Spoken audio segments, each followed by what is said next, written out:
आज जब मैं अभी यहाँ पर गाड़ी चला के आ रहा था तो मुझे बाबा साहब की याद बहुत आ रही थी, लेकिन उसकी वजह यह थी कि जो FM1 है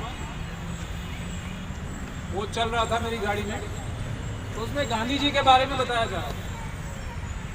6 दिसंबर के दिन गांधी जी के बारे में पूरा लंबा प्रोग्राम चल रहा है, आप लोग जाकर सुनिए। ये जो कठिनाइयाँ, ये जो मुसीबतें, ये जो हर कदम पे जो ऑब्स्टेकल्स बाबा साहब ने फेस की, वो आज तक कायम है। 6 दिसंबर के दिन भी गांधी जी के बारे में बताया जा रहा है। हमें इस बारे में कोई परेशानी नहीं है कि गांधी जी के बारे में बताऊं, लेकिन अंबेडकर साहब के बारे में छुपाओ नहीं। ठीक बात है। फिर दुनिया अपने आप तय कर लेगी कि कौन। और ये आज के दिन ही नाम जी साथ खड़े हैं, बाकी लोग भी अम्बेडकर साइड खड़े हैं। आज के दिन सबसे पहले तो हम सब लोगों को जो अपने आप को अम्बेडकरवादी मानते हैं, ये प्रण करना चाहिए कि हम यहाँ से एक मुहिम छेड़ेंगे आज के दिन से कि देश का सच्चा father of the nation, real father of the nation कौन था।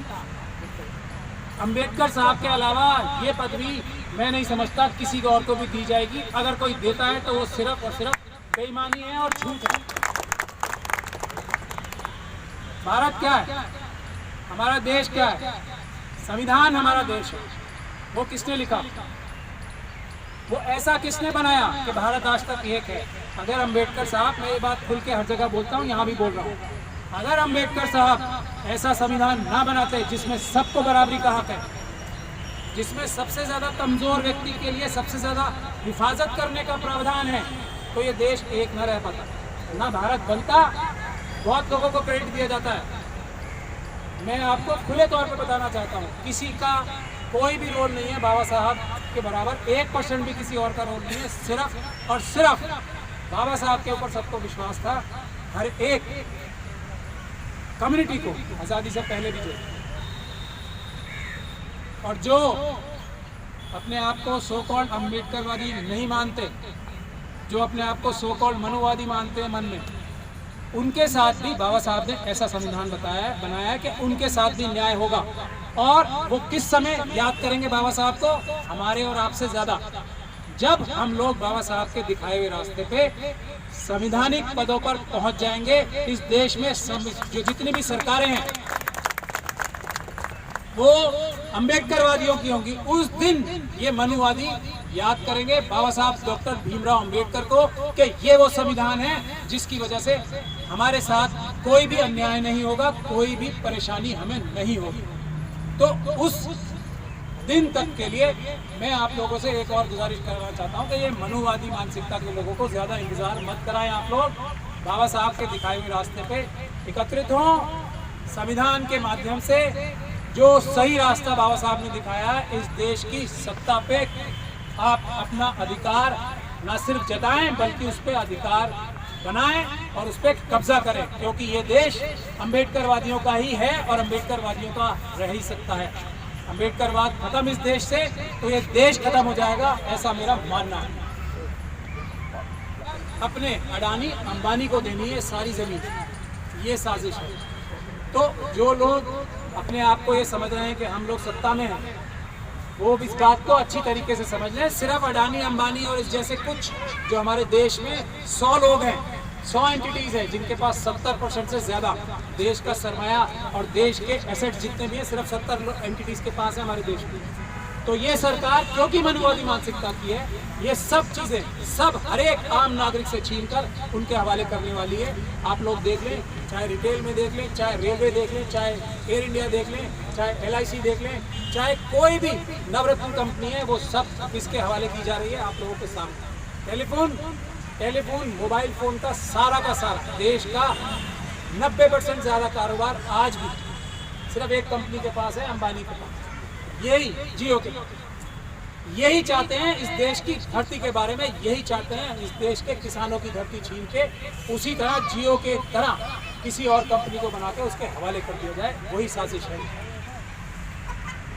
तो आप लोगों से मेरा नम्र निवेदन, एक मैसेज मैं आज देना चाहता हूँ। एक तो हम देश को सही रास्ते पे ले जाना चाहते हैं तो मुहिम धरनाम जी और बाकी सब भी हमारे अम्बेडकर भाई हैं, तो बाबा साहब को इस देश का राष्ट्रपिता घोषित कराना हम सब लोगों के फायदे की बात है। बाबा साहब को इसका कोई फायदा नहीं होने वाला।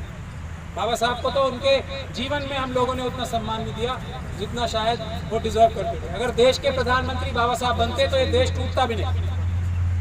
ये देश टूटा भी इसलिए है कि बाबा साहब डॉक्टर भीमराव अंबेडकर प्रधानमंत्री नहीं बने इस देश के।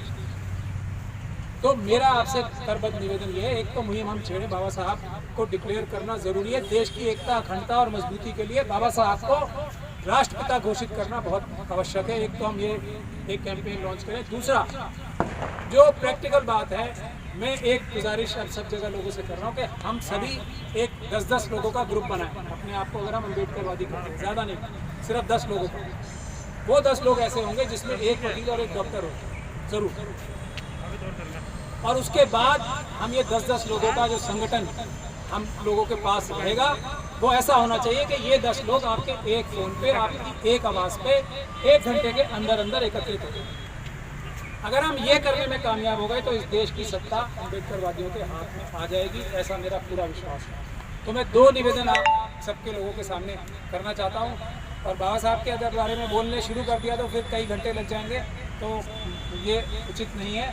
एक बात और कहना चाहता हूँ कि ये कोरोना काल है, सबको पता है। इसमें सिर्फ और सिर्फ अम्बेडकरवादी सबसे ज़्यादा कोरोना काल की गाइडलाइंस, चाहे वो सही है या गलत है, सरकार की सारी नीतियाँ गलत है, इनको कोरोना से निपटना आता ही नहीं है। ये आज भी वैक्सीन बेचकर प्रधानमंत्री नरेंद्र मोदी जी, वैक्सीन इन्होंने अपने एक मिनिस्टर को लगवाई थी, विज साहब को, अपने मिनिस्टर को भी नहीं छोड़ा, उसका इलाज हो गया। नकली वैक्सीन है या असली है या कैसी है वैक्सीन, वो देख लो आप। जो बेचारा सही ठीक ठाक था उसको करना होगा। परंतु फिर भी क्योंकि बाबा साहब के संविधान की वजह से वो लोग सरकार में बैठे हैं, हम लोग सबसे ज़्यादा अम्बेडकरवादी हैं जो कोरोना की जितनी भी गाइडलाइंस है फॉलो करते हैं। आज भी हम लोगों ने छोटी गैदरिंग रखी है, नहीं तो हरनाम जी अगर अम्बेडकर साहब के नाम पे आवाज़ दी जाएगी तो लोगों की कोई कमी नहीं होगी। मगर क्योंकि हम बाबा साहब के लोग हैं तो हम संविधान को मानते हैं और बिल्कुल कम संख्या में यहाँ पर उपस्थित हैं। तो मेरा आपसे लोगों से ये नम्र निवेदन है कि कोरोना काल से डर के बाबा साहब की मुहिम बंद करना या उसको कमज़ोर करना इस साजिश में मत आए।